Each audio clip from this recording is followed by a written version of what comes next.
غيرت شركة جوجل شعار متصفحها كروم مؤخرا لأول مرة منذ عام 2014، ورغم أن الشعار قد لا يبدو مختلفا عما سبقه إلا أنه حصل بالفعل على تغييرات طفيفة.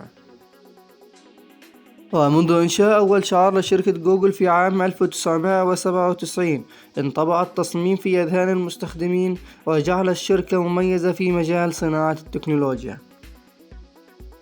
عندما أطلق سيرجي برين ولاري بيج محرك البحث لأول مرة في عام 1995، كان يطلق عليها في البداية اسم باكراب، وبعد ذلك بعامين تحول باكراب إلى جوجل، الشركة التي أحدثت ثورة في عالم الإنترنت. ومنذ تغيير علامتها التجارية في عام 1997 مرت شركة التكنولوجيا العملاقة ب7 أشكال مختلفة لشعارها.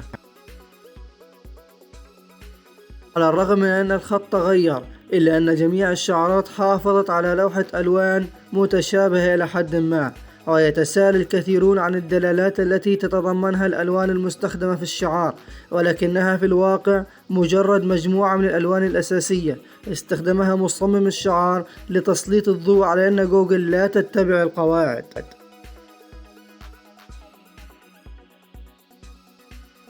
وهنا سلسلة أبرز التغييرات التي مر بها شعار جوجل منذ تأسيس الشركة. الشعار الأول 1998 وقع إنشاء أول نسخة رسمية من شعار جوجل بواسطة لاري بيج باستخدام برنامج رسومات مجاني يسمى جيمب، وأظهر التصميم مفهوم الألوان المختلطة الذي انتقل إلى التصميمات المستقبلية، ومع ذلك كان ترتيب الألوان مختلفا تماما عن الشعار الحالي. وفي شعار الصفحة الذي يستخدم خط باسكرفيل بولد كان الحرف الأول J باللون الأخضر، وفي وقت من الأوقات ظهر الشعار أيضا مع علامة تعجب مشابه لعلامة ياهو الذي كان في ذلك الوقت أحد أكثر المواقع نجاحا.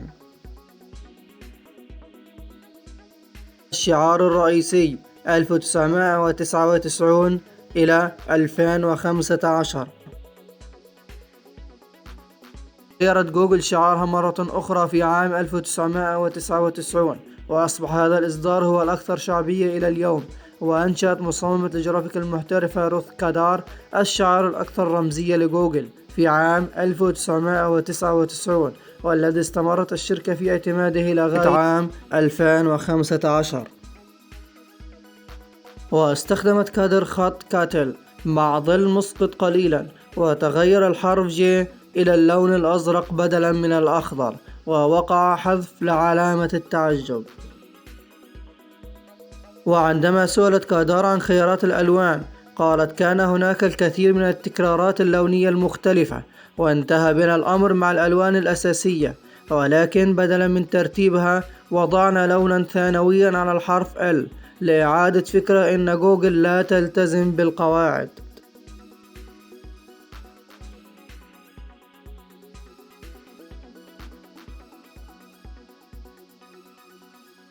ظلت الإصدارات اللاحقة من الشعار مشابهة تماما للتصميم الأولي لكادر، حيث تضمنت اختلافات طفيفة في الخط، وفي إحدى الإصدارات وقع إزالة التضليل من الحرف.